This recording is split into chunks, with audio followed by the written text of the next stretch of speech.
Good morning. For those of you who don't know me, I'm Mindy McAdams. I'm the Executive Director of the Fairfield Area Chamber of Commerce for a whole 11 months. This is our first of a 4-series legislative forum each month. The next 3 months will be out at the Arts and Convention Center, February 18th, March 18th, and April 8th. We're going to let the legislators, public servants, introduce themselves. Cheers. It's fine. We're just going to adjust. In order to make this a positive experience, we're going to ask that you line up if you'd like to ask a question, that you ask a question. Please don't make a statement and please don't make a story. We want to make everybody feel that they have a chance to ask questions if they need to. Remember, we are here and we're all adults, so we're going to be courteous and polite and respectful. We're not going to hoot and holler. We're not going to shout. We're not going to do all of that. And please don't just shout questions from the chair because then people can't hear. These are able to be free and have open to the public and have refreshments, of course, due to our sponsors. And this month it is Freeman Cavanides Law Firm, Fairfield Community School District, Morrissey Law, Fairfield Arts and Convention Center. We want to thank the fairgrounds for making space for us when we were unable to find a date. It's shuffled a bunch. And we want to thank our friends from Fairfield Media Center for recording this and making it available for those who are unable to attend. Our topics this month are education and workforce and taxes, but it's kind of early in the session, so we've kind of just gotten our feet wet, right? So we will let them get started. I think you know them, but District 41, Senator Adrian Dickey. 44 now. 44, I knew that. District 88, Representative Helena Hayes, who's new to us, and we're excited to have her. And District 89, Representative Jeff Shipley. So if you guys want to do your intros, like 2 to 5 minutes. Can I start? Me? Oh. Good morning, everyone. So Jeff Shipley, District 87, so that's Mount Pleasant, Fairfield, Van Buren County. Thank you for the warm welcome. It's great to see so many people here. Thank you to the Chamber of Commerce for bringing us all together. Thanks for each and one of you for being here. These are very important discussions that do guide not only our community dialogue, but certainly we want to make sure whatever we're talking about here, we are talking about that at the State House. And thanks to God for this beautiful day. I know in the past, the first forum had been snowed out due to weather events, so it is just a blessing we can all be here today and something we can't take for granted. I know the education discussion is at the top of the list at the State House. That is coming to the floor at cleared committees. Real quick, things I've been working on this week. Had a good meeting with the Board of Medicine. Still very interested in medical freedom or avoiding what is the Californication of medicine, where basically political decisions would guide what doctors are allowed to say. So we had a good meeting on that. Working on getting co-sponsors for the Second Amendment Preservation Act, which is a direct response to the new ATF rules coming out of Joe Biden's administration, which would basically turn Iowans into felons if they have a pistol brace. And again, basically, we're just asking for the same constitutional framework of states' rights, saying that Iowa has no legal obligation to comply with an unconstitutional federal order. It's very similar in concept to what we did to the OSHA vaccine mandate when the federal government was breathing down our necks, and we just said, hey, we're reading the Constitution. Nothing in here says that you can commandeer state resources to enforce this, so we're not going to comply. And then we have a lot of reasons why that compliance is, very harmful to our state interest. So those are two big topics that are very, I think, consequential in themselves. Obviously looking forward to seeing what each and every one of you have to bring to the table. And again, just thank you so much for being here. And looking forward to a great discussion today and all days and doing this as often as possible as we can. So thank you. I'm Helena Hayes, and I live in New Sharon. Thank you. And the most important thing you want to probably know is that I am the newbie on the block. I am the freshman. So we have some experienced people here that have done this a little bit longer than me. I am 2 weeks into being sworn in. So I'm enjoying drinking out of the fire hose very much. It's been fun. It truly is. So my district is District 88. And so I just kind of curious, do we have anybody in here who is not in Fairfield, but in the northern part of Jefferson County, rurally? Okay, then I represent you. Not that I don't represent, we don't get the opportunity to really represent all of Iowa, but you are in District 88. So, and then of course that includes all of Keokuk County and then much of the eastern part of Mahaska County. So yeah, I'm about as far away as I can get from my house and still be in my district. It's about an hour and 20-minute drive here. So I'm excited to be here because I've got to know a lot of people from this area that I don't come down in this area. You know, everything that I do business-wise, family-wise, you know, life is always in actually further east, the Pella, Oskaloosa area. And so I've enjoyed getting to know a lot of people from here in this community and all of Keokuk County especially. So like I said, since I'm a freshman, I do serve on 3 committees, environmental protection, international relations, and natural resources, which is sort of my background. I have a degree in biology and environmental science. I am a homeschooler. I've homeschooled my children for over 20 years. My daughter's blessed me. She's 25, almost 25 here, and has blessed me with one of the greatest blessings that most of us probably have in here, which is a grandchild. So I'm a grandma now, which is, life just keeps getting better and better. So I'm excited about that. But yeah, so I just want to say the 2 weeks that I've been so far at the Capitol have been absolutely amazing. And here's the reason why. It's nothing but people, people, people, constantly, all the time, all day long. And it's a continuous conversation.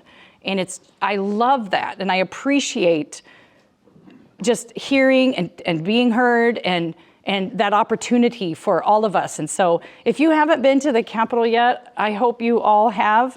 Please, please be sure to take your time and effort. What is it, a 2-hour drive from here? To do that, because not only is it an absolutely beautiful building, but you need to connect. You always need to connect with those that are your elected officials, and obviously that's why you're here today. But it breaks I kind of don't even like this table up here because I don't want you to feel like there's this distance between you and I. There's not. I am just a regular mom, and you guys are just regular moms and dads and grandparents, and that's what we're here for, is to have this conversation. So please let there not be any distance between any of us. So yeah, I have lots more to add, and I hope we get into that conversation. But I'll pass it on to you, Adrian. Thank you. Sorry, I got to get used to this. No. Senator No, Dickey. it's Adrian. Everybody here knows it's Adrian. Okay. Thank you. Yes, thank you, Adrian Dickey. Thank you. From Packwood, it's my third year up at the Capitol. I'm the chairman of the Senate Workforce Committee, vice chair of transportation. I also serve on Commerce, Commerce, Ways and Means, and then also vice chair of the Economic Development Sub-Appropriation Committee. So sounds like a lot of stuff. It's just a lot of meetings, usually what it comes down to. So what I was going to do, the only real issue so far the last 2 weeks has been the school choice and education, right? And what I prepared a statement to really address a lot of the falsities that are floating around the internet and the many emails that I'm sure they receive in the same manner that I do on this issue. And it may be 5-7 minutes to read through this, but I think it's important to try to address some of these things at the beginning, as to some of them that are just flat out lies and wrong. So hopefully if there's discussion about the school choice bill moving forward for the rest of the hour and a half that we have, that maybe we don't have to spend a lot of time wading through stuff that's just actually factually not true. So first off, the school choice issue. This is not a voucher. It's an educational savings account. The state is not sending money to a private school. For a student who applies and is awarded a scholarship, monies will be placed in a savings account for them to use for the education of their choice. The talking point that these are vouchers is simply a lie. The statement that a private school will be taking all the funding away from a public school is also a lie. Let me take a quick poll. How many how much do you think on average that the public school systems in the state of Iowa receive per student? If you put your hand up, do you think a public school receives up $0 to $5,000 a year per student? How about $5,000 to $10,000 per student? Okay. How about $10,000 to $15,000 per student? How about more than $15,000? One hand. The answer is that state schools receive on average of $15,000 to $17,000 per year per student and those numbers come from the Department of Revenue. This is made up of state funding, property tax funding, sales tax funding, and federal funding. This savings account is for just the state funding amount of around $7,500 or $7,600. It's not the other $10,000 that the schools receive and the other sources of funding. So if a public school were to lose a student to a private school, they will still be getting approximately $10,000 in other revenue plus an additional $1,200 from the state for a total of around $12,000 to not teach the student. So the statements that the private school will be taking all the money away from a public school is a lie. The use of public money for private use is nothing new. Think about Medicaid money, public money that is used for private health care. What about food stamps? Would you want public funded food assistance to be used only at a government food bank? Absolutely not. I serve in the Packwood Volunteer Fire and Rescue Department for 30 years. We're not part of Packwood or the 3 townships that we protect. We are our own entity. You can say a private entity, and we contract for the fire service that we provide. This sort of arrangement is very common in Iowa. Again, public money for private something is not a new issue in the state of Iowa. We have been using public money for private education for years. The Iowa Tuition Grant received $48.9 million in 2022 and is estimated to receive $51.1 million in 2023. That is public money for students who attend private colleges in Iowa. What about preschool? Preschoolers are funded by the state at 50% of the cost per pupil. Many school districts partner with qualified private preschools to provide these services to the district. In 2022 and 2023, private schools received $852,000 for textbook services, and in 22 and 23, private schools will receive $1 million for concurrent enrollment. So the statement is that you can't use public money for a private whatever is simply a lie. The statement that if we would fully fund public schools, on this issue, to me, it's a moot point. The reason why this issue is in front of us is directly because of the social ideological issues, CRT, transgender bathrooms, pornographic books in the schools, sexualization of the kids, radical ideology. That has flooded our public school systems, and those school systems not listening to their customers, parents and students, and not following the laws that have been established. This is not something that can be fixed with just throwing more money at it. Throw another $1 billion at public schools, and these issues are still prevalent. It's an issue of leadership and administration level at the schools as what's going to be accepted with our students and what is going to be taught in our classrooms. The fact is our state has provided $1.16 billion in new money to Iowa public schools in the past 10 years and over $500 million in the last 5 years of new money. And in that same time, we've only seen these social, ideological, and sexualization of our children in public schools to explode. Last year, the state of Iowa funded the Iowa public schools at the tune of $3.6 billion. This is 56.4% of the entire budget of the state of Iowa. Public education always has and always will remain a major priority for the state of Iowa. The just fully fund the public schools and these issues will go away is a lie. We are cutting school budgets is also a lie. The fact is the last time a school's funding from the state level was actually cut was in 2010 when the Democratic Party had a trifecta of power, Democratic governor, Democratic Senate, Democratic House. That is the last time a school's budget from the state has ever been cut. That argument is a lie. Public schools in rural Iowa are going to close because of this is also a lie.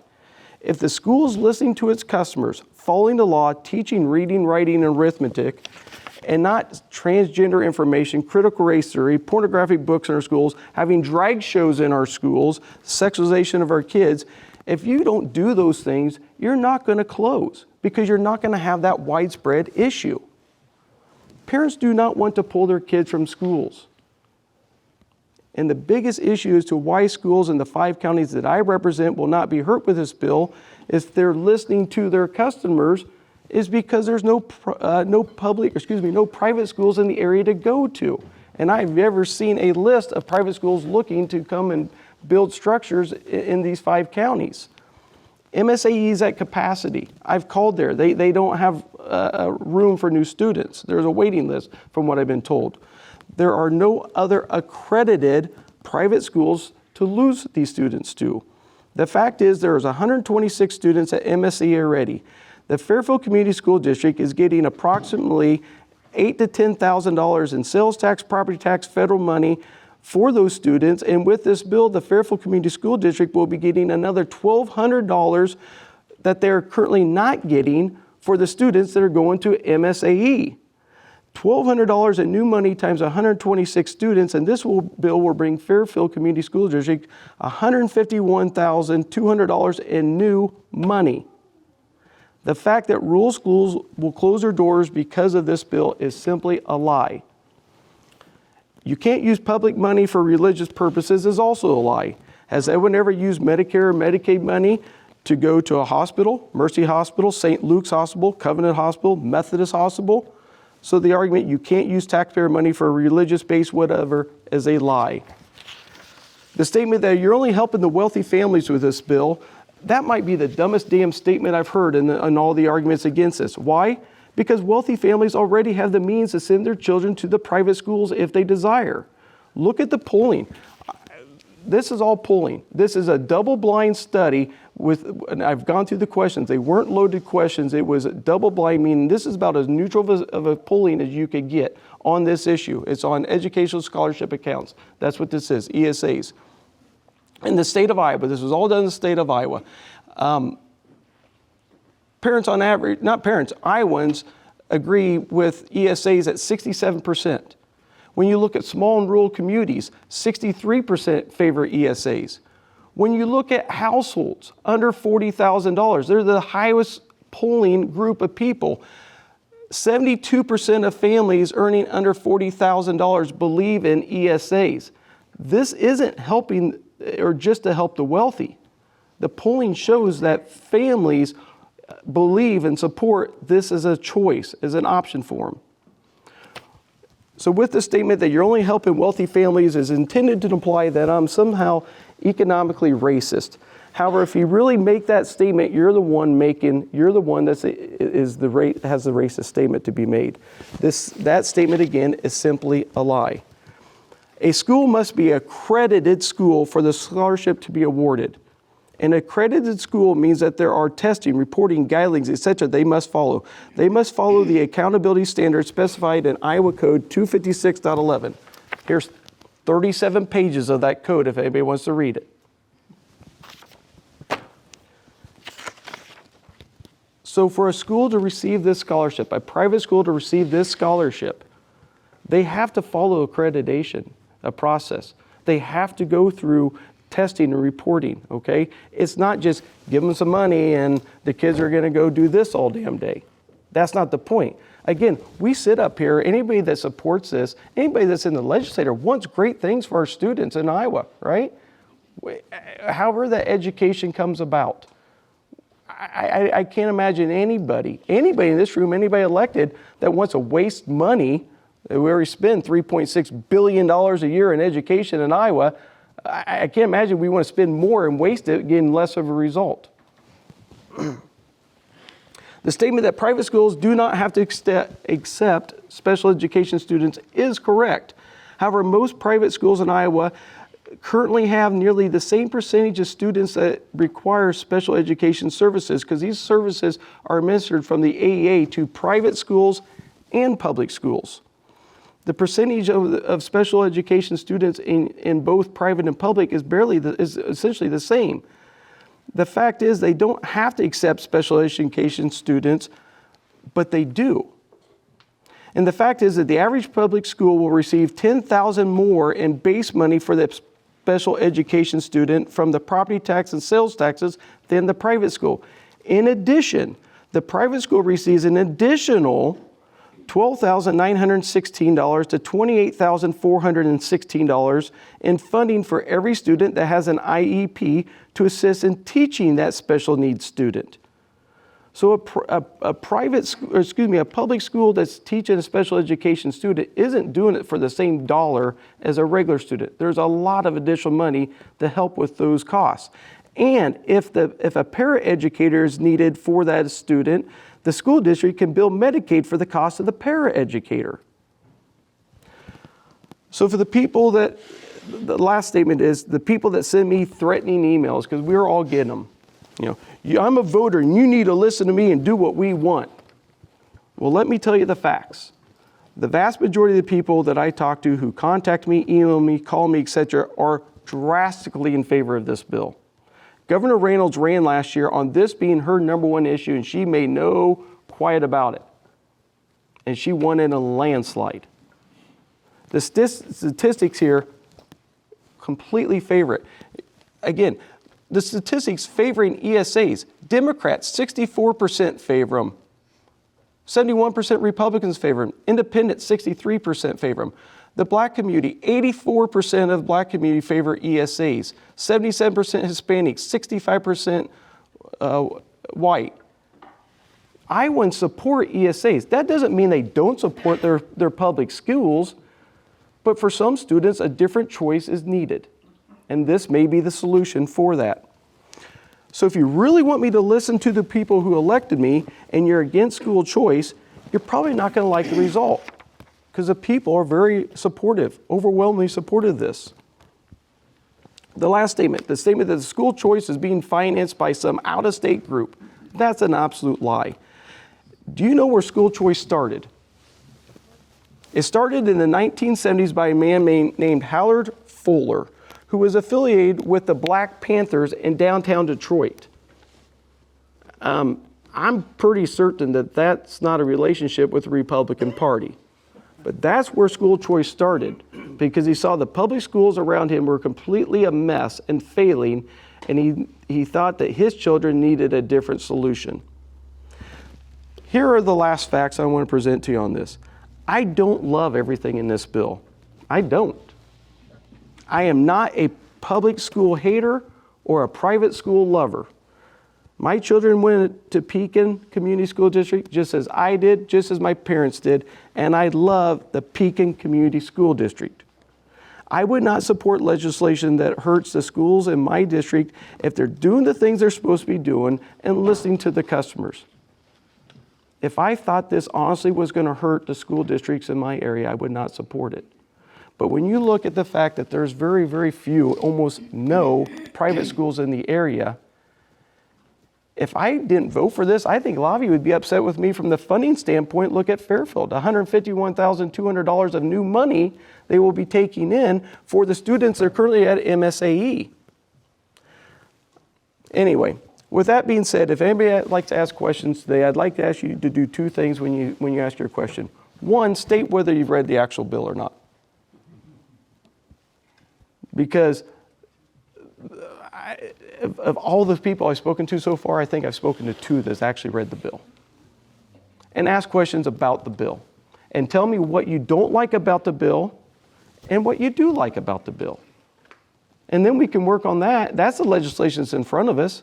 And we'll listen, and hopefully we can make changes to that bill. As I said earlier, I don't love everything in this bill, okay? But the polling you can't lie with. People want a different choice because some schools are completely, and I don't think it's the schools of here. I really don't. But there's some schools, mainly more urban areas, that are completely failing our children.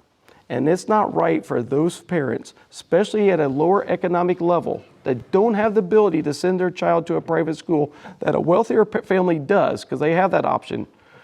It's not fair, and it's not right to that lower income family to not have that same choice. With that, I'll close. Thank you for giving me the extra time to say that.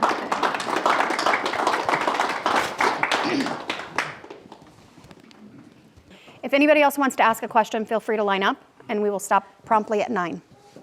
Hi there. Thank you for all of that information. And I will tell you that there's not very many or any that I know of in Iowa that teach critical race theory. So with that being said, but yes, I have read the bill. Oh, are you talking public schools or private schools?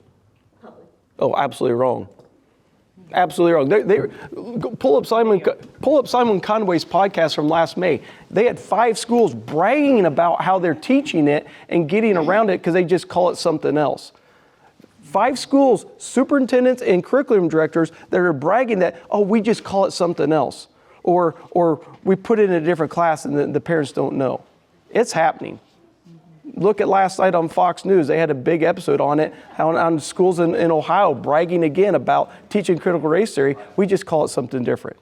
Okay, Ohio, not Iowa. What I talked in May was in Iowa. It's happening across the country. And I'm sure we will always be a different side on that part of it. My question, since I have read the bill. Thank you for reading the bill. 2 questions. The first one, and this was coming from a community member who also read the bill, who said, I cannot be here, but please ask my question. Why is this such a fast track when the legislator historically hasn't been able to decide on allowable growth as timely as the laws require? You directing it to me? Well, I'll go ahead and start with that. Thank you, Superintendent Knoll. Really appreciate you being here and obviously all the work you do for our district and our children. A couple of points I would make. So this is something we've talked about at the Capitol for a long time. I know this is the 5th year that I've been up there where this conversation has taken place. I know this is the 3rd proposal that's come from the governor's office. And there was a lot of discussion about this over the campaign trail. I think the easiest answer for me is by getting some of these policy pieces done, I believe that opens up for a higher allowable growth amount. So I'll take my example personally, thinking back to 4 years ago. I was the one, kind of on a axe to grind, and I voted against, kind of notoriously, I voted against SSA and the district, the transportation equity funding, precisely because I was frustrated that a lot of these, I think, important discussions weren't taking place. And even back then, I remember 4 or 5 years ago, 4 years ago, we talked about pedagogy and those types of things back then as well. So I believe that when we get this policy piece in place, it will open up a larger allowable growth amount. So I think that might be one, that's the way I'm approaching it in terms of why it is number 1 on the agenda. And I think that's been something we've been having as discussions as well. There are, as Senator Dickey alluded to, a couple of loose ends in the proposal. Some of it's going to depend on the RFP from the Department of Education on how this program actually plays itself out. But I think that was one of the advantages that we've been talking about is obviously this is a significant reform, and it's best to talk about it right away in January, take some votes in January, and then if we have things to iron out in March or April, we're still around to do that and provide as efficient government we can. I don't think it's going to be a surprise to anyone. This is one of several pieces relating to the education system that we hope to discuss this year. And for those who have been paying attention, these are very contentious issues. And there have been very antagonistic relationships between school board members and members of the public, certainly in central Des Moines and the higher populated areas. A lot of problems in the Cedar Rapids metropolitan area. So the legislature needs to fast track it because we have people, these are serious problems that there should not be tension or antagonism in a school board meeting. That should be the exception, not the rule. For the last 2 years, it's been the rule that parents have been coming to school board meetings with very, very, very serious concerns. So that would be one take on that question.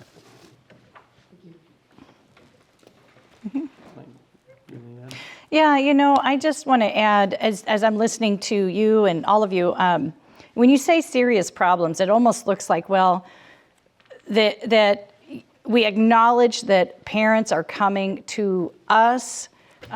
They're making their voices known in the media, online, all across the board, that they are upset. They're upset with what their children have had to do and what they've had to experience in the classroom. And teachers have also come to us and say, I can't believe I have to teach this. Why am I even teaching this? This is not writing, this is not history, this is not math.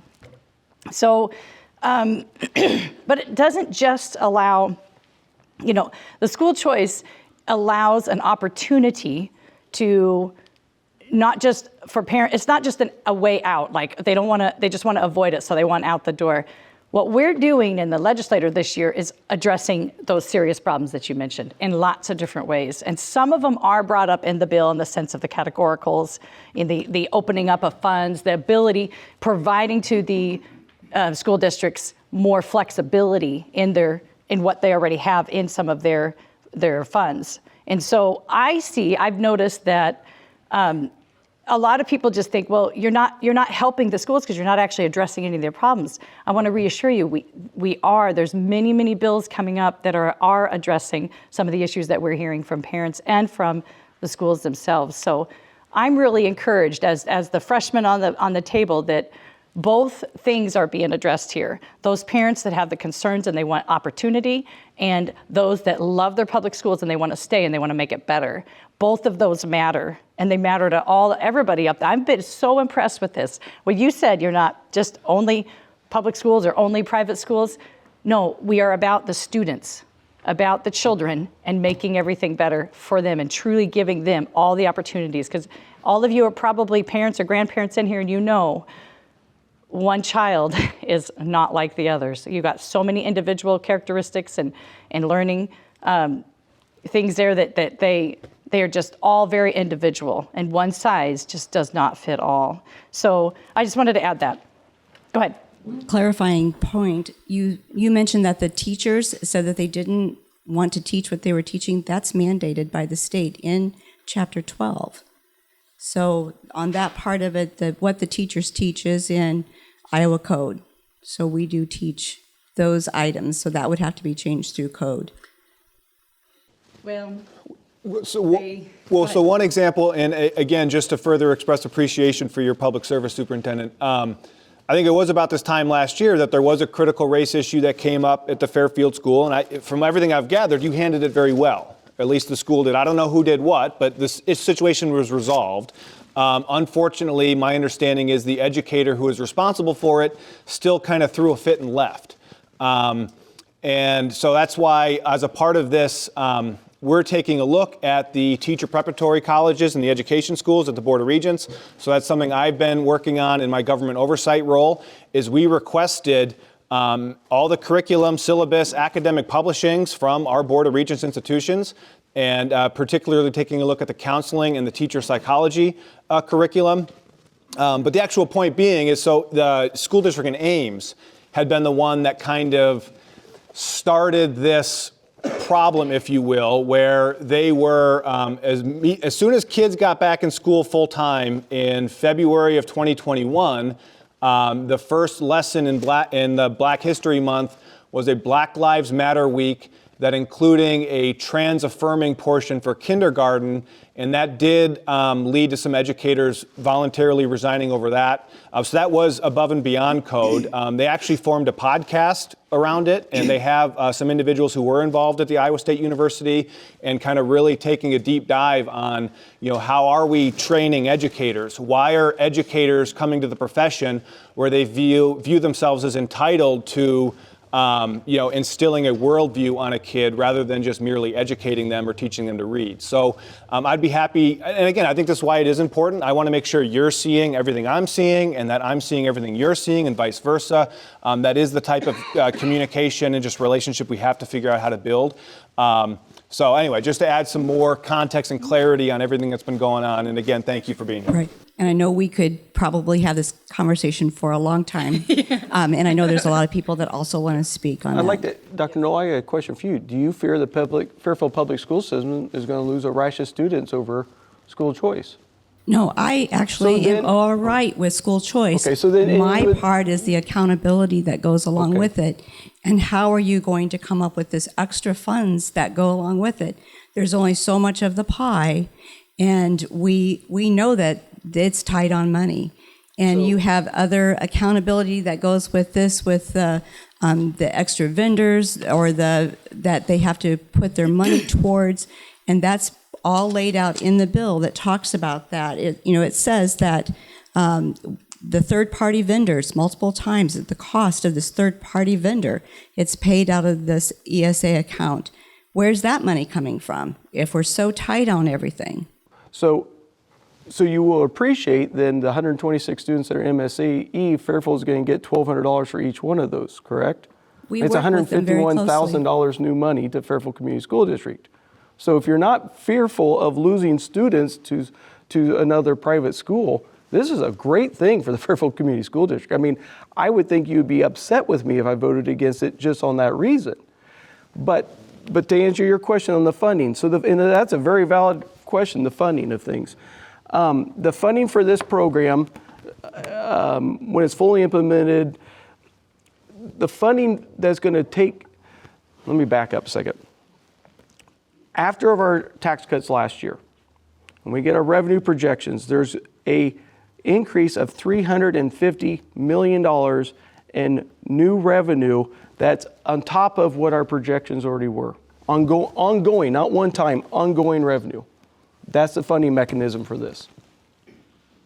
It's $350 million of new revenue that's what's being used to fund this. And if I can just address the accountability, you mentioned already that all these ESAs are going to accredited non-public schools. They may not necessarily have to be religious. Everybody thinks a public school is automatically a religious school. Because they are accredited, the Department of Education is their oversight. The Department of Education does the accreditation, or they can choose, under the auspice of the Department of Education, 6 other private companies that do the accreditation, okay? So the Department of Education is the one that is giving them the accountability already. And the extra funds, ask yourself this. I want everybody to write down this or put it in your phone or look it up right now. ProjectNickel.org. You want to know exactly how much your school spends per pupil for every child in that school, how much it's costing you as a taxpayer, me as a taxpayer, to educate that child every year. It's right there, Project Nickel. The thing is, the school formulas are quite complicated and challenging. I got given a whole book like this thick the other day on, here's the formula and how it works. And it's going to take me a little while to figure that out. So projectnickel.org. Some schools, it's up to, I think the highest I could find in Iowa is $19,000.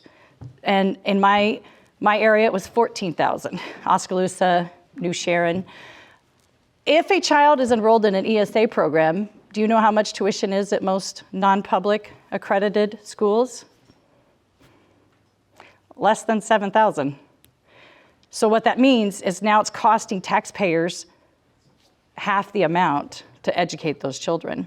It actually is a cost savings. So I just want you to keep that in mind, that it's actually will cost our children, it'll cost taxpayers less to educate them. So I find that very encouraging. I'd like to address your issue on the accreditation part of it. Again, this is what's required to be an accredited school. You're very familiar with this. The accreditation part of it, if you're a private school now and choose to be accredited, nothing's changed, right? So the people that bring up, well, I'm concerned about all the accreditation, how are these schools going to be accreditable? If there's been an issue with it, why haven't you been bringing that up for 20 years against private schools, saying they're giving them bad educations, they're not accredited, they're failing the kids? No one's ever brought that up with the education that the private schools that are accredited are giving to their students.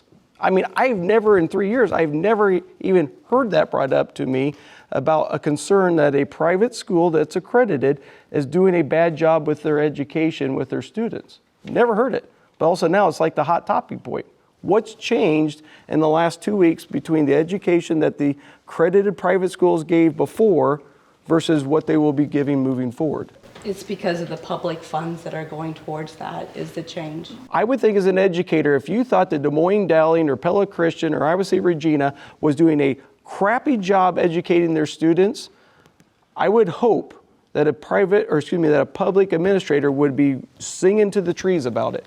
That why are we doing anything? Why are we even allowing kids to go to a private school because they're failing every subject? I mean, if that's an issue, it should have been an issue regardless of public funds going to that school or not. Make that choice for that parent so that they can do that. And also on the private school part, we do have money that flows through us that goes to the private school. That's So- correct. There is already. Yep. There So has been they for get years. textbook, but we have that accountability to make sure how it's being put through. So that federal fund that goes, it is more than just the range of whatever the private school is for that funding. Yeah, and you're correct. There is already federal money that flows to private schools in Title I, Title II, and Title IV funding. Correct. Hello, I'm Kelly Thompson. I'm Jefferson County Republican County Chair. I agree with the whole premise, except for one part. You're wanting to get rid of the critical race theory, all of that out of our schools. Why have we not put an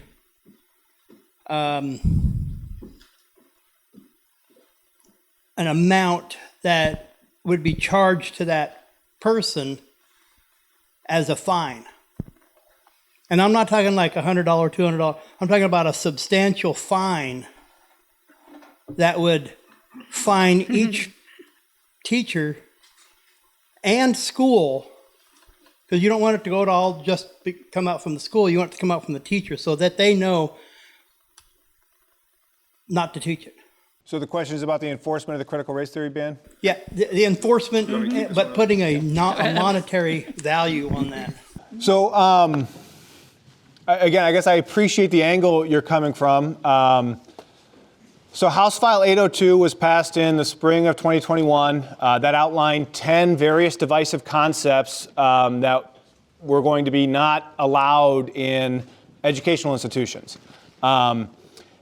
The enforcement mechanism on that is the Board of Educational Examiners, and it's complaint driven.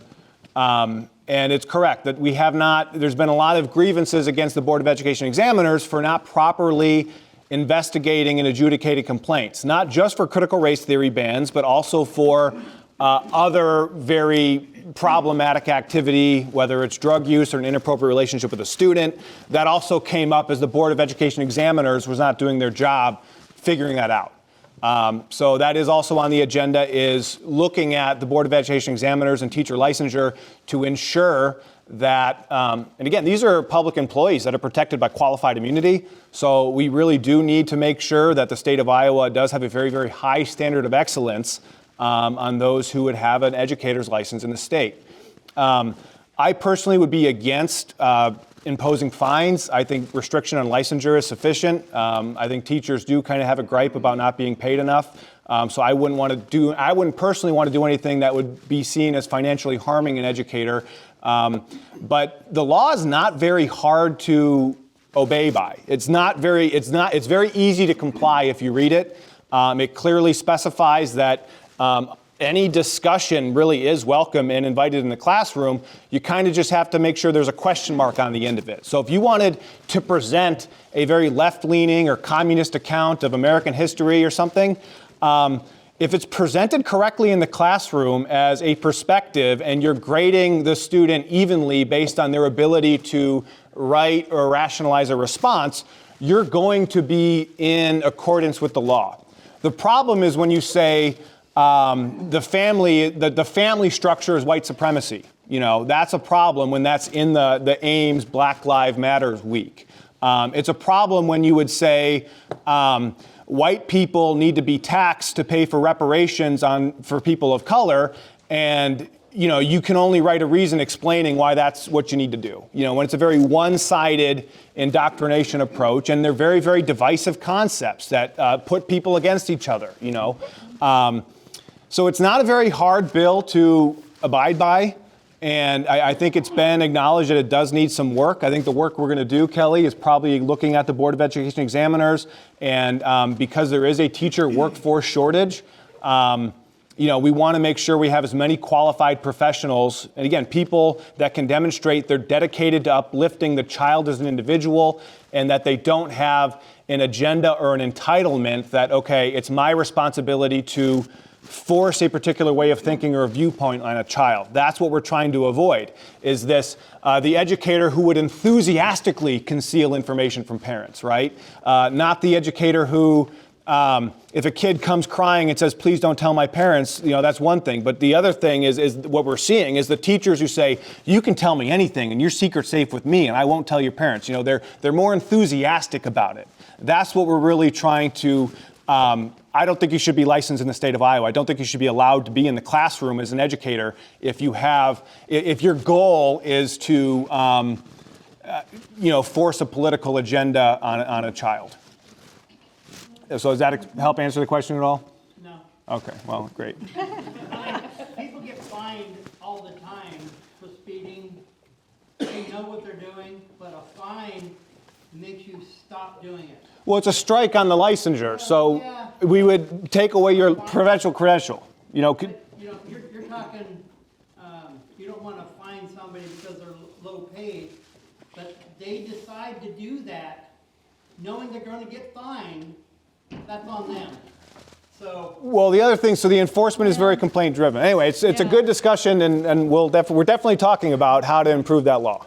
Well, and so, yeah, I would agree there's other ways for penalties to be enacted, and no teacher wants to, they're there because, they hopefully have a heart to want to help children. And so not just money, but removing that also is a painful thing. But I'm looking on my phone, I was trying to find a screenshot I took. I received an email that someone said, I don't know why you guys are doing this. I don't see the problem. And unfortunately, a lot of this kind of divisive concept is coming from teachers' unions, okay? And I invite you, I don't mean to attack them, but I just want to show you, if you go to take the national one, for example, the one that oversees all teachers' unions in Iowa, the NEA, if you go to their website and just look through it yourself, you will find all of these concepts there.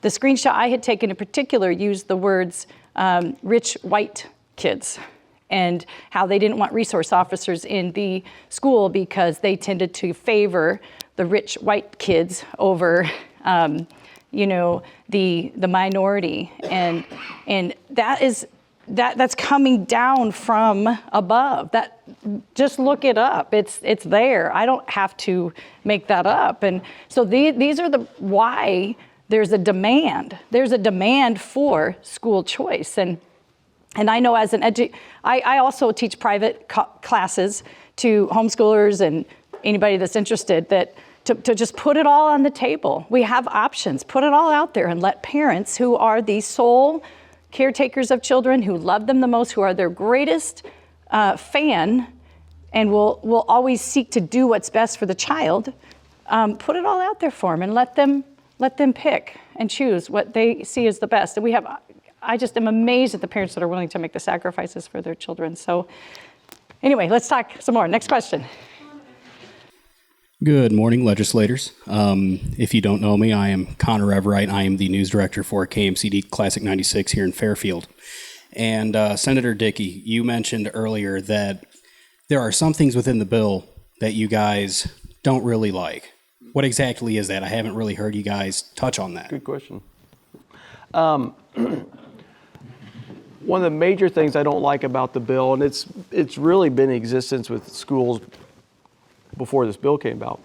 If a student starts at any school, it's highlighted probably because of being, let's say they start in a public school or a private school in the fall, and there's a deadline in the first part of October that kind of sets the enrollment.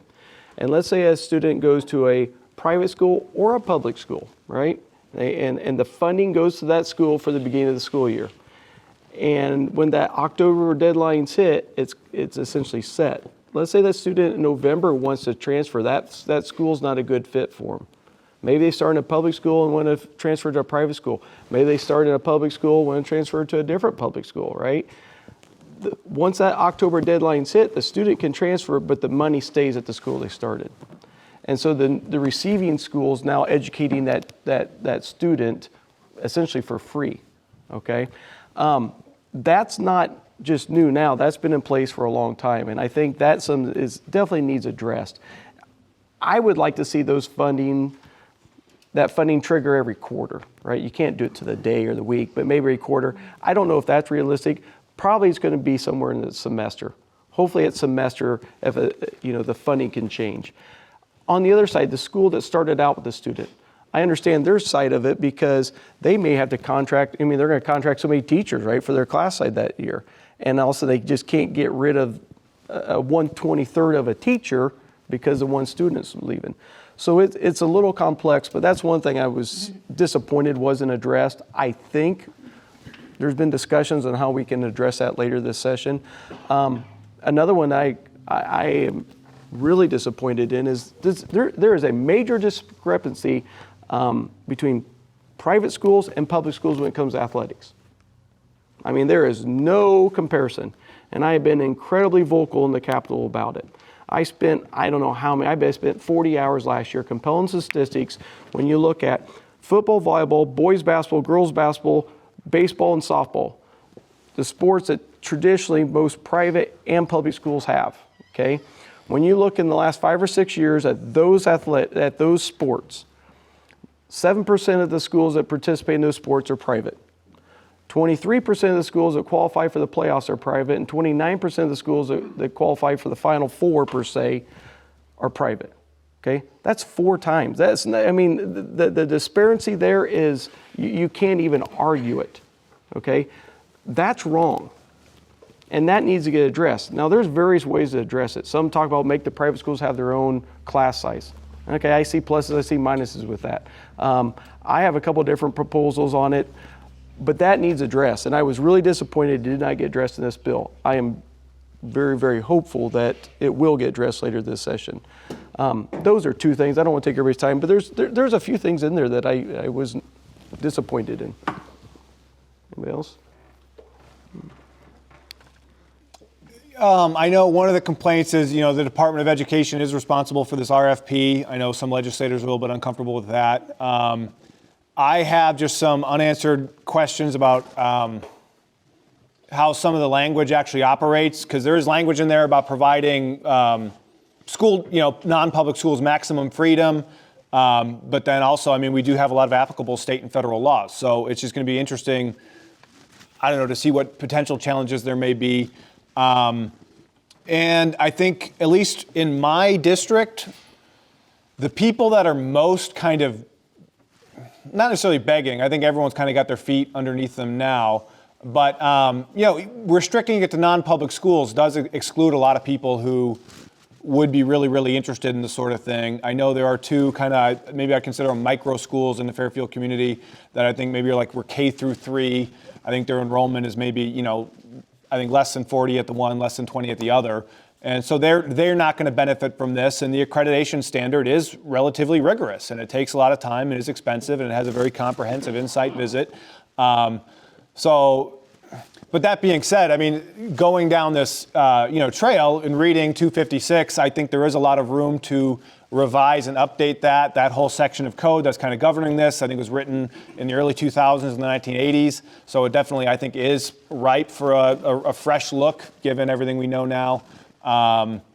It's just a very interesting proposal, and obviously this is not a discussion that's going to cease. We're going to be talking about maintaining and providing the best education system we can that's what we should be talking about no matter what all the time. So, And I just want to reassure people, we are going to talk about other bills in the legislature this year. I know we've dropped at least 60 some, so this isn't the only thing that exists, but it is definitely consuming the conversation because it is so, so important. Something I do want to point out too, there are 23 states that already have various forms of school choice available, okay?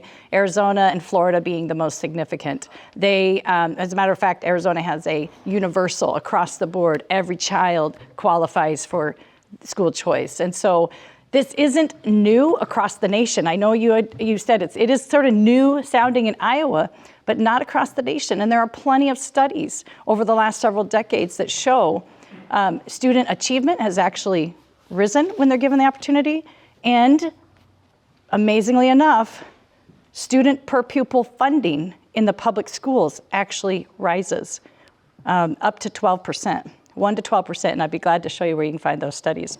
Well, and so I actually did, for those who've been following along, I do like kind of, providing some scientific evidence here. So in the research that we looked for, there's been 28 kind of studies total. 25 of them did show that this is a rising tide that raises all ships. Certainly, I think the result that we want is an overall education system where we're not benefiting one at the expense of the other, but that we are raising everyone up. And I do believe when appropriately implemented, you will see benefits in the public school. As I mentioned earlier, I think this will allow for a higher percentage of allowable growth and the most efficient way to educate children and provide this. So I haven't reviewed these all yet, but I did print out some of the information we've been getting I think I have about 7 here of some of the scientific analysis that basically show, we're all in this together and good policy improves the outcome for everyone. Is this your weekend reading before Monday? I was going to try to skim through it. No, I really just wanted the props. So I'm happy to give these away or supply the 20 PDFs we have. Yeah. Yes, go ahead. Hello. Thank you, Senator. Thank you, representatives, for your hard work. I do have a question, and it pertains to the difference between a public school and a private school being tax funds. And I think that private schools get their benefit and freedom of what they teach because it's funded by its community and donations, while public schools are funded by taxpayer dollars, and we have an expectation put on those public schools. So if taxpayer dollars are now going towards private schools, would that just turn the private schools into the same thing that the public schools are if we have a concern of what's being taught in public schools? And then it kind of goes down that rabbit hole of what will happen financially to those schools. Will those costs increase? Because we've seen that happen with college education and increasing in price over the years. Thank you. Well, one way to answer that is there are some private schools that have already said they're not going to participate. They're not going to accept ESAs. They don't want to be put underneath that umbrella. They want their complete freedom to do as they choose. Mount Pleasant Christian, they're not an accredited program, so they wouldn't be able to receive the scholarship anyway. I heard a year ago, that Oskaloosa Christian school was considering not participating because they didn't want that government thumb on them. I don't know if their opinions change, but so they still have the flexibility to decide what's right for them. Well, and again, going back to the accreditation process, that the Department of Education does oversee already. All of the testing requirements are built into that. It's already there. It's a done deal. And so the beautiful thing about the code, it gives a, how do you want to call it, just a sort of a broad sweep of what should be taught, right? You can probably speak to this. It doesn't tell you precisely what you must teach. Like private schools can teach evolution, right? They can talk about it in a, and so can public schools, obviously, in a good informational kind of discussion, no problem. But the broad context of the code allows that flexibility. So your question is, I know there have been concerns about Common Core. Does this mean that private schools will have to teach Common Core? And the answer is, whatever is already in the accreditation process is done. It's already been answered. And they haven't obviously probably been teaching Common Core. So, it's nothing changes in that process. Do you have anything to add to that? Well, this did come up in a caucus discussion, and I believe, again, the goal was no strings attached, and that if someone wanted to start an accredited non-public school where they would have very left-leaning orthodoxy, they would be free to do so. If people in Iowa City and Coralville wanted to start a preparatory school for gender confused youth and apply the ESA, they are at total liberty to do so. And certainly the goal is to accommodate every child to the best extent that we can. So that is one of the beautiful things about freedom. I think you will see some things popping up. I think to your point that, yeah, some of the private schools are a shift leftward than what we've been seeing. There was a horrible video about a private school in Chicago that was doing some pretty bad things. So, yeah, I don't view this as a total silver bullet solution. I think it's a very interesting reform. I think it's one of several pieces we're going to discuss this year. But at the end of the day, we need to make sure parents are as empowered as they can be. In this instance, making sure they have equal access to financial resources that the state can provide or that have already been allocated for that. So yeah, we'll see what happens. And it's a great discussion. And ultimately, we want to empower you for your future family to do the best you can. Thank you. You bet. Yeah, thank you. Hey there, Mike Heaton, Mount Pleasant. Read the bill. Actually wrote some of the accreditation stuff about 20 years ago when I was a lobbyist for the Iowa Catholic Conference. Would love to sit down with you guys and talk a little about the history of private schools, and that it wasn't Malcolm X, it was 2000 or 1910 Irish and German schools. So we can talk through that so you guys got everything straight. That said, I didn't say Malcolm X. Or who would you say? I'm sorry. The start of school choice. I didn't say private school. 1910, roughly, Okay. with the Well, Irish and German immigrants. The modern, It's very much a Catholic piece. the modern common schools. Anyway, go ahead. A lot of our legislation and code is written based on that and school choice. And we are a school choice state. We have been. I lobbied on it 20 years ago. And the reason I bring that up is this. We compromised. We work with Democrats and Republicans because it is an issue, like you pointed out, that's very across the aisle. It's important to people. So my question for you is, are you willing to compromise? We have our public schools that are saying, hey, yeah, you're talking finances, but we know when the rubber hits the road, it actually potentially could move money away from our schools. If somebody starts a charter school here, starts a private school here in our district, that money literally is leaving. Maybe it's 5 years down the road, but we lose money for every single one of those kids that go, whether or not right now we do with that couple $100,000, right? So my question for you is, would you be willing to change how we appropriate money to our schools to ensure that our public schools don't suffer as part of this, whether or not it's in our district as a rural district or whether or not it's one that actually has a public school in terms of finances? Jeff, we talked about this as something you seemed interested in during the campaign. I would like to see what solutions you guys are bringing to the table to make sure that we don't lose money outside of that temporary fix of that $100,000 or so. I'll take a stab at this. And that's a great question, and I appreciate everything that you bring to the table. I kind of view this as, what are the problems we're trying to solve? And no matter what the solution or the discussion, that we're solving those problems. For instance, locally, the problem that I would want to solve is if a parent approached a school board complaining about mental health concerns for their child, and if those concerns weren't met, that's something that needs to be solved. You would talk about compromise.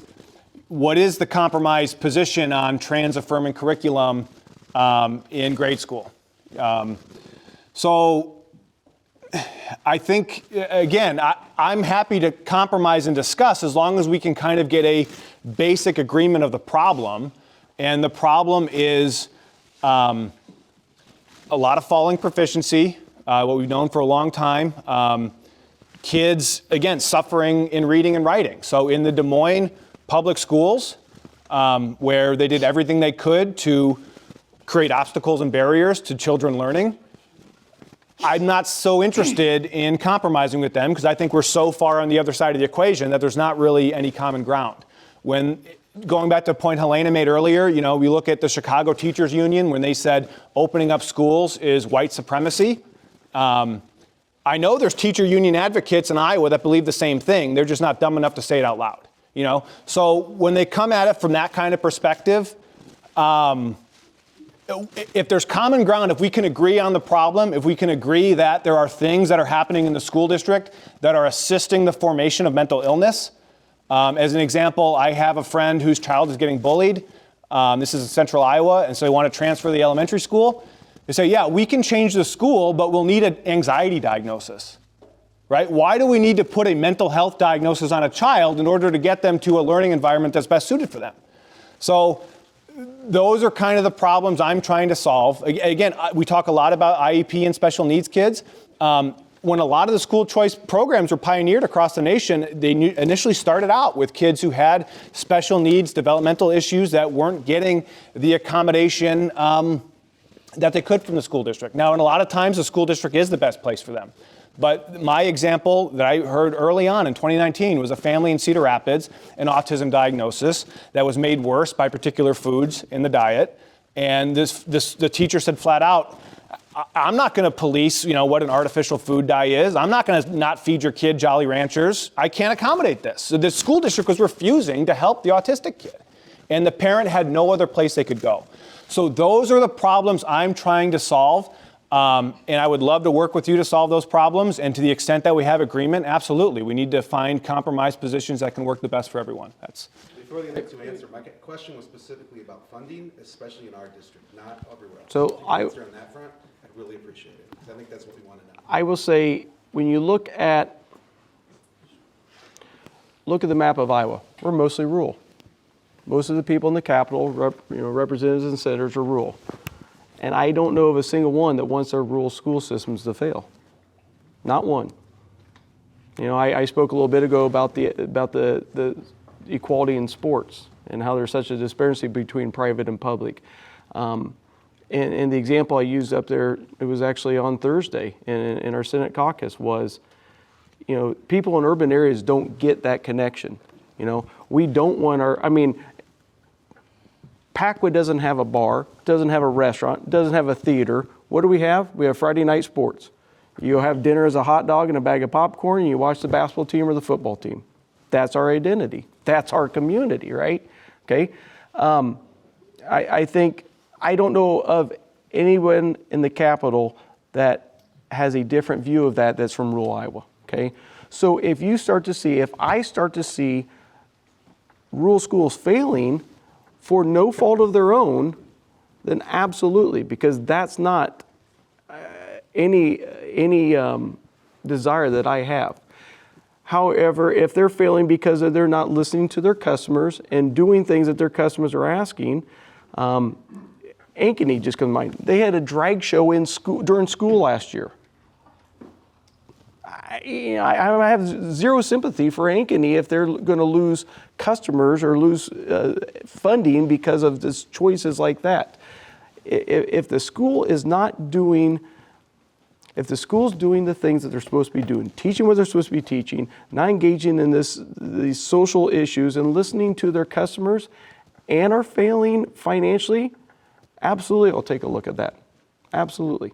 But I'm not going to reward, like Jess said, Des Moines School District or an Ames School District or an Ankeny School District because students are leaving that school district because of the choices they're making, because that's actually financially rewarding them for making bad decisions. So would you talk about our district, please, for a moment? I just did. I just did. You talked about Ankeny, you talked about Des Moines, you talked about all these other groups. Okay. I'd love if you talk about Jefferson County. Last year, Pekin at the beginning of the school year had, thank God it was caught, but there was an occurrence of critical race theory going to be taught in Pekin.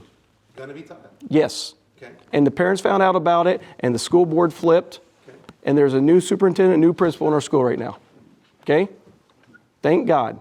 So you're willing to... Let me finish. Can I answer your question? One person's decision. You asked about my district. I'm giving you one example. Just clarifying your answer, sir. That's all. You asked for examples in our district. I'm trying to give you an example. Okay? Pekin did the right thing. If Pekin didn't do the right thing and critical race theory was taught in the school and they lost students and funding, I love Pekin. It's my hometown. It's where I'm going to live the rest of my life. And I would not be a champion for them to get additional funding if they weren't doing the things they're supposed to be doing. Fairfield, we'll talk about Fairfield. Fairfield kind of started the transgender bathroom issue, 7-10 years ago. Okay?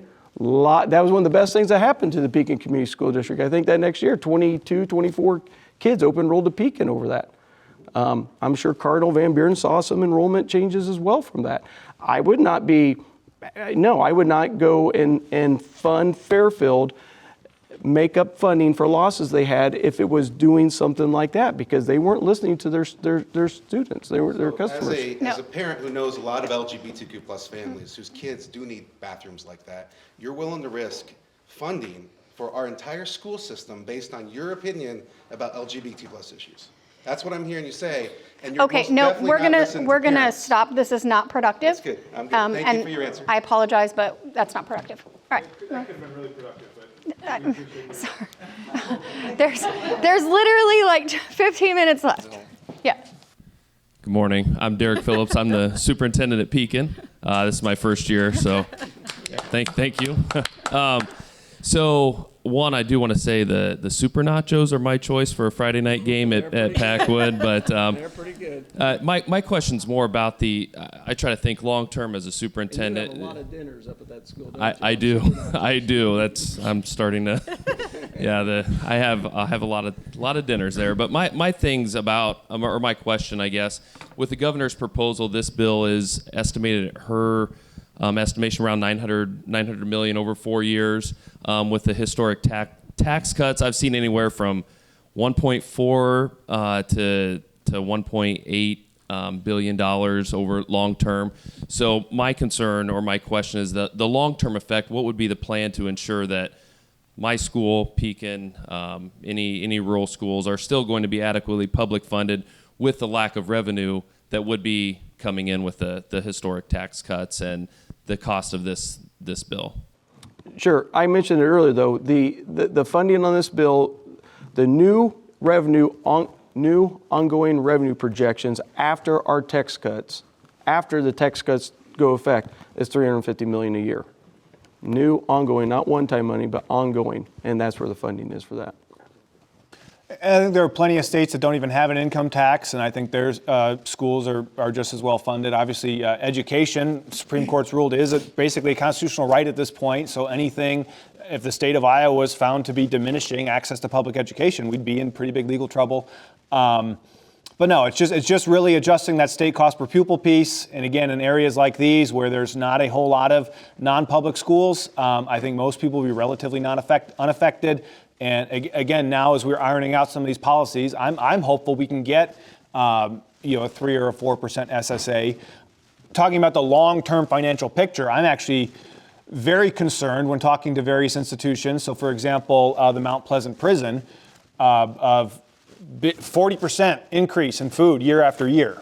If that trend continues, which it is continuing, you're looking at very serious financial stress in about 12 to 24 months. We cannot absorb this inflation much longer, and it's going to cause really, really serious problems. So I'm definitely approaching of this of we need to do everything we can to tighten our belt no matter what. I mean, in America, we've been very, very blessed for a number of years. And a lot of people don't really understand the world picture, but the American Golden Age, what we enjoyed in the 1990s, early 2000s, I mean, it's over. The international order, we're seeing it diminish and crumble in Eastern Europe right now. So the long-term inflation is still with us. It's not transitory. And when you look at thankfully the price of beef has stabilized, but the price of eggs is through the roof. That is really delicious, healthy protein that a lot of people rely on. And we definitely heard that going door to door. We're not a rich part of the state. We have a lot of people that struggle to make ends meet. So I'm very, very concerned about just the long-term economic picture no matter what. And, even if I am successful and able to advocate for a 5 or 6% SSA, we're just keeping up with inflation in a lot of ways. And we can only do it for, I think, 12 to 18 months. I think we're going to be having a lot more serious discussions, and the economic picture is really going to come into view. So that's why I recommend saying our prayers. Hey, Ed Hipp in Fairfield. Adrian, my question's mainly to you. When you said this thing earlier that you just touched back in on the tax, that this is not really a school issue, this is a tax issue for me that I'm asking about. So you said we cut taxes and we got $350 million more revenue. So that makes sense for the way I think taxes and economies work, but for a lot of people, they would just look at it and go, that doesn't make sense. We're getting less taxes. We should get less money. So this issue, I would like for you to elaborate. I want to make sure I heard that right, but I think I did because you just reiterated. And I'd love to hear what you think is the mechanics for how we requiring less money from taxes, but now we're getting more money. Yeah, you've heard it for many years. made famous by President Reagan to trickle down. In 2016 or 18, I think it was 18, the Republican Party put the first big tax reduction bill in effect. And every year they've done more and more to reduce taxes. And when you and every year our revenues go up and up and up. I mean, I don't know, it's very complicated, but it can be made very simple. For year after year, the more we cut taxes, the more the revenues go up. And that's where that 350 million, is coming from. And what is our surplus right now? I think Republicans have been we've been in sort of heading all this up for 10 years now? Yeah, we have a $1 billion rainy day fund. And That's the taxpayer relief fund. Yep. But the surplus is, do you remember the number? 1.9. Of the budget, the state about the budget current has or the this, projections? the current surplus. I have it included somewhere in here, but also keep in mind, we keep talking, a lot of this becomes about funding. It's all, and we've forgotten the student. That's why we keep trying to come back to the student. And we're still talking about a bill here. Keep in mind that, is it $341 million that'll be spent at the end of this for, this is difficult, you guys. We throw out these numbers all the time and they mean nothing to you, but let me put something in perspective here. $341 million will be spent on this ESA program in the estimated, according to some very conservative assumptions. And when that is, during that time frame, the relative amount spent on public schools will be $3.6 billion. Okay? So, if we could just do a graph, it looks like this, okay? So back to the bill a little bit here. The funding that would be going into the ESAs is very, very minute comparatively to what the 56% of the entire state budget, all the revenue that comes into the state, 56% of that already goes into the public schools. That's notable. That's notable. And when this gentleman here brings up appropriations, how are we going to appropriate this? Well, we have, your school sets the budget. They get all this money and then that's what the school board and the superintendents do. We pride ourselves on having local control, right, superintendent? We want as much power in the districts as possible because that's where the students are and that's where the parents are and that you're invested in that community. So just be encouraged that as we talk about funding and stuff, there's a lot going there already. And I know it never seems like enough, but don't forget why we're here, and that is for our future, the students. So, let's go back to next question. Well, it almost seems like a miracle to say we're taxing less and getting more money. I wonder, has anybody at the legislature ever poked into saying, well, here's how some of this, a business moved here because it's paying less taxes, or there's more economic activity because it's being taxed less, but at a lower rate, so that's why we're getting more money. It's just such a wonderful thing to think that government could be better funded with less taxes. I don't want to let that escape, and I'd love to have more knowledge about the mechanism so that when we pitch this, we can say, we're not going to have less money, we're going to have more money. Think about it this way. If our tax cuts would not work if every one of you saved it all. Take that tax cut, put it in your savings account, don't touch it. But that doesn't happen. Get that tax refund. I'm gonna go buy a new TV, go buy a new car, buy groceries. I don't know, but we spend it, right? When you spend it, it just keeps going through the cycle. You spend its revenue, sales taxes on that. I mean, it's just a perpetual cycle. The economy keeps going. So if everybody saved it, it wouldn't work. But until that happens, that's the simplest way, I guess, to answer your question. So you keep putting more money in the economy. When we give you money back, you spend it. It comes back to us, we give it just back and forth. There's a lot of macroeconomic theory, and we're praying that it works out. Okay, Doug Flournoy, Fairfield City Council.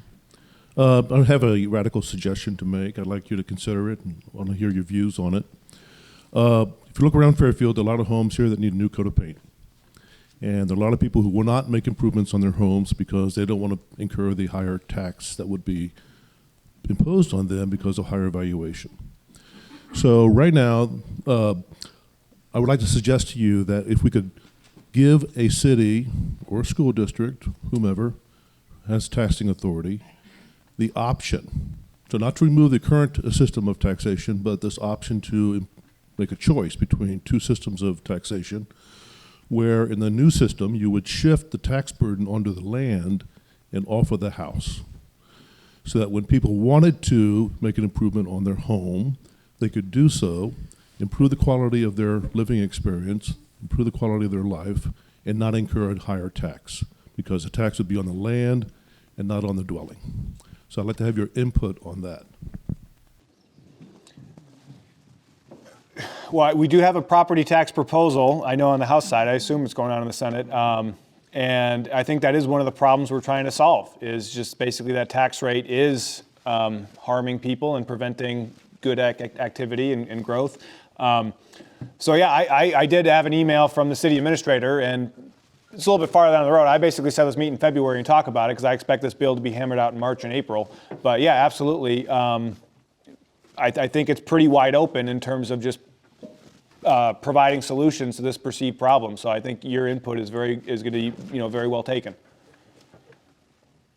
It's a pretty radical idea, but it's being done in other places. I don't think it's that radical. I could come up with some more radical ideas if you'd like, Doug.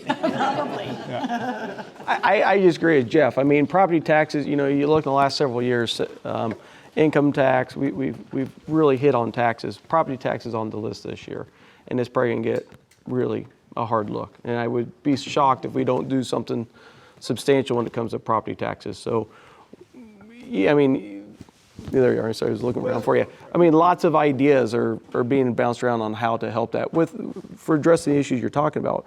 How does a homeowner? A lot of homeowners are afraid to do some improvements because of how crazy the property taxes have changed in the last several years. So, yeah. Yeah, there was a bill draft, and my understanding is that it's pretty wide open in terms of soliciting input. So we'll definitely get together and we can write an email to the Ways and Means or whatever we need to do. And I just want to throw in there too, that's a fantastic discussion to have with your assessors and your supervisors, because as they allocate, the county taxes, where's that figuring in with the state taxes and all of the complexities of this? We keep talking about school funding, but now when you're talking about county funding and levies and all that, it can get you get into the weeds really, really quickly. So I would encourage you to just have a good meeting with your local officials and how that's all being done locally, and they've got all their little categories too, and they've got some restrictions in areas and stuff. But how can that all be? I sat down for a couple hours yesterday with my assessor, and wow, I'm listening to her, and she's been serving for 23 years. She's got some experience. She understands. When you, sir, asked about changing, some funding mechanisms here. Oh my goodness, talk to the people that have been doing this for decades. And she brought up this whole property tax stuff that the state's going to be addressing here, which is a very high top priority to alleviate your guys' property taxes, because over 50% of mine goes to my school district, and that leaves only 50% for everything else for my county. So how are we going to deal with that? And it is complicated. This is not an answer for a 2-minute or for an hour and a half forum. Unfortunately, there's too much that is just too many plays in there that people don't know, and that's the beauty of having people that have done this for many years, that we need to tap into them. So, yeah, don't forget, we got a lot of expertise in and around us that I intend to talk to. So go ahead, I'm sorry. You're just fine. Well, we want to thank you for taking your time to be here. We want to thank our sponsors. Make sure and say thank you to them for making sure that these are available to you to get in front of your politicians, in front of your elected officials, in front of your representation. And we will see you on February 18th at the Fairfield Arts and Convention Center. And if you guys you have just a few minutes if you want to do a closing comment. We appreciate all of your time. I imagine you guys have heard us talk long enough. Please, iowalegislator.com is how you reach out to us anytime. Email, phone. A lot of you have personal phone numbers already, so please just keep the communication open. Lots of great questions tonight. I thank you for taking your Saturday mornings. You guys, I know you're busy, and here you are. You're investing in your future and in your community. So thank you for being here. Hey, Helena, you drove the furthest to be here, so thank you for making the trip. Do you have an award for driving the farthest? It's usually me, so I'm just excited it's somebody else. Thank you. Well, and again, thank you, everyone. I think this was a good discussion. The more, I mean, like I said before, the more that we can just make sure we're doing our best to learn from each other's perspective, that there is a lot of validity to everyone, what they bring to the table. I think the school choice piece, again, I think there's going to be other discussions next month or probably next, but you might be even more upset about. So, you might want to hold your fire a little bit, but there are going to be very, very important discussions to curriculum, to the licensure, and then obviously we got to vote on the budget at the end. So I think, a lot that's going to be happening. I've been very, very impressed with all the wonderful public servants that are at the Capitol. It does feel very good that there's a lot happening, a lot of people who really love the state of Iowa, Republican, Democrat, neither. We're all here to just do the best we can for Iowa, and the more we can keep that in mind, I think the better off we'll be. Just again, like they said, same, and please keep in mind we really are doing what we think is best for our district, and on the surface, on some issues, it may not seem that way, but I can say personally, I mean, if I'm not going to do something that I think is really going to bring harm to this district. And I had a phone call with a gal from Fairfield, it must have been Wednesday evening. It was about an hour, and she was upset with me because she said I shouldn't be focusing on my district. I need to look at the whole state. And well, that's option 2 for me. My priority is the district that I serve, and then the state. And so just that really is what our interest is in doing. So hopefully our desire to serve and do good things for our district comes through at some point. So thank you.